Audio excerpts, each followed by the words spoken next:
میں آگے پڑھوں جی 6 نمبر آیت تک میں پڑھ چکا ہوں. نبی کا میلاد پڑھنے پڑھنے بھی قرآن میں جو. اچھا ہوں ذرا آیت نمبر 7 والا ہو جی.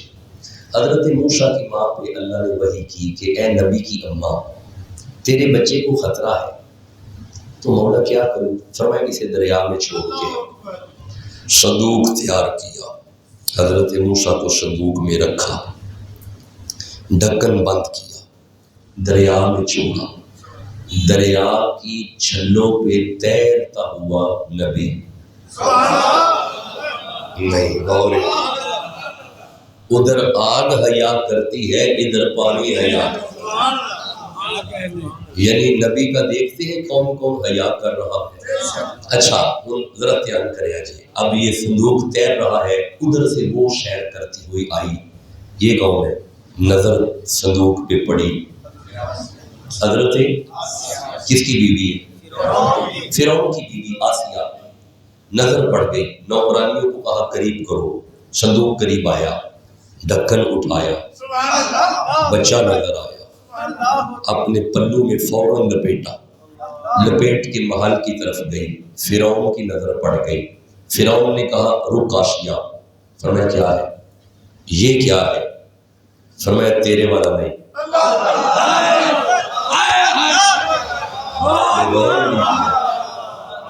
کہا رکنا، رک تو صحیح، نیک بیوی تھی نا، رک گئی. قریب آ کے فرعون نے جب یوں پلو پیچھے کیا، بچہ نظر آیا. فرعون نے کہا آسیہ تمہیں پتا ہے میں بچے مروا رہا ہوں، میں اسے بھی مروا دوں گا. جناب آسیہ نے جواب دیا خاموش، مروا دیے جو مروانے تھے، اس کی طرف میلی آنکھ نہ کرے. میلی آنکھ یہ شاکیہ میں انہی بچے مروا چھڑے نے 70,000 بچہ. اس وقت تو خاموش رہی ہے. یہ بڑی کی ہوئی ہے جڑا جواب آسیہ دیتا ہے. ایتھے سورہ قصص دی آیت نمبر 9 وچ تسی کہو میں پڑھا. فرمایا میں اسے نہیں مرنے دوں گی، وجہ یہ ہے قرۃ عین لی، قرۃ عین لی. میں پنجابی ترجمہ کرا تاکہ ہر بندے کو سمجھ آئے. آپ فرماندیاں نے میں جدوں اینو وینیاں میریاں اکھاں نوں ٹھنڈ پیندی. یہ بچہ میری آنکھوں کی ٹھنڈک بنا ہوا ہے.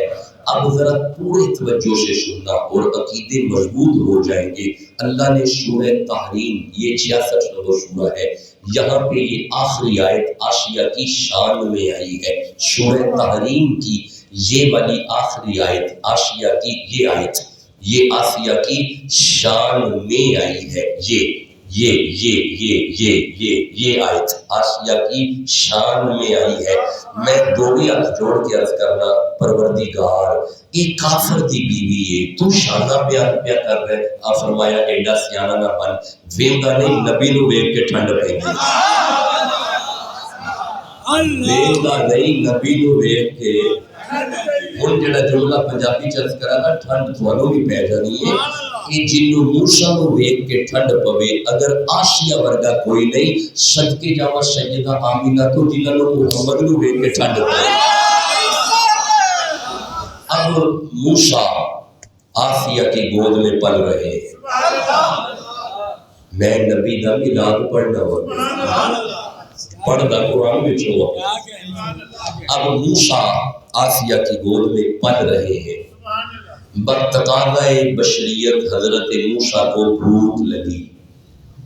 یار بھوک لگ جاتی ہے، لگ گئی. نبی کو بولو بھوک لگی. حضرت موسیٰ آسیہ نے آواز دی فرعون جلدی سے ہے. اب کیا ہوا؟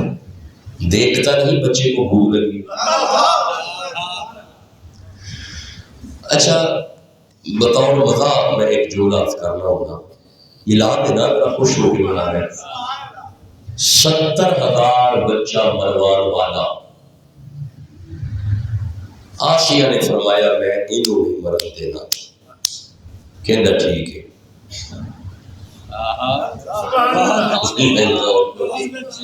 اسی غور کوئی نہیں کیتا. میں دوبارہ سمجھانا. جن نے 70,000 بچہ مروا چھڑیا ہے. گھر آیا تے آسیہ دی گود وچ بچہ ویکھیا ہے. آسیہ فرمایا ہاتھ نہ لائی. کہندا ٹھیک ہے. یعنی جڈا بڑا مرضی فرعون نے باہر ہوئے گا ایک کالا نہیں ہے. بھائی لمحہ فکر ہے نا گل قابل غور ہے. آسیہ فرمایا خبردار ہاتھ نہ لائی. اچھا فرمایا انتظام کر دودھ کا. دیکھتا نہیں بھوک لگی ہے بچے کو. محل میں چلا گیا جا کے اعلان کیا حضرات دائی چاہیے دائی. محلہ میں دیکھا یہ بچے مروانا تھے انہوں دائی دی لوڑ تھی ویسے غور نہیں کیتا. ایک تھے جوان ہوئے گا ایک تھے تیرے نل نبڑے گا. میں بس ملاد در سون دیا ہے ترتیب نل ملاد سون دیا ہے. جب فرمایا نا بھوک لگی ہے دودھ کا انتظام کر. کافرہ دائیاں کون سی بولی بولے ہو کون سی سارے بولو کون سی کافرہ دائیاں آئیں. جب کافرہ دائیوں نے نبی کو دودھ پلانے کی کوشش کی. اب میں 12 نمبر آیت پہ آ گیا. انہوں نے کافرہ دائیوں نے نبی کو اٹھانا چاہا دودھ پلانا چاہا. اللہ فرماتا ہے وَحَرَّمْنَا عَلَيْهِ الْمَرَاضِعَ. ہم نے کافرہ دائیوں کا دودھ موسیٰ نبی پہ حرام کیا. نبی بھوک برداشت کی تھی یہ حرام نہیں پیتا. جی موسیٰ علیہ السلام نے بھوک برداشت کر لی کافرہ کا دودھ نہیں پیا. اس کا مطلب ہے قرآن پڑھ کے آپ کو سمجھ آ گئی موسیٰ نبی ہو دودھ کافرہ کا پیے یہ کیسے ہو سکتا ہے. موسیٰ نبی ہو دودھ کافرہ کا پیے یہ کیسے ہو سکتا ہے. اچھا اگر موسیٰ نبی ہو دودھ کافرہ کا پیے یہ نہیں ہو سکتا تو محمد نبی ہو. اچھا اگلا جملہ اس سے بھی پیارا ہے. آپ کو قرآن پڑھ کے یہ بات سمجھ آ گئی کہ نبی کی دائی کافر نہیں ہوتے. نہیں ٹھنڈا بولے ہو نبی کی دائی کافر. سارے بولو کہ تم اگلا جملہ ملے گا نبی کی دائی کافر. اب اگلا جملہ سنو اور دل میں مچل جائے گا. نبی کی اگر دائی کافر نہیں ہوتی مائی کافر کیسے ہوتی. جس کے دل میں نبی کے والدین کا جتنا حیا ہے اتنے پیار سے سوال کر.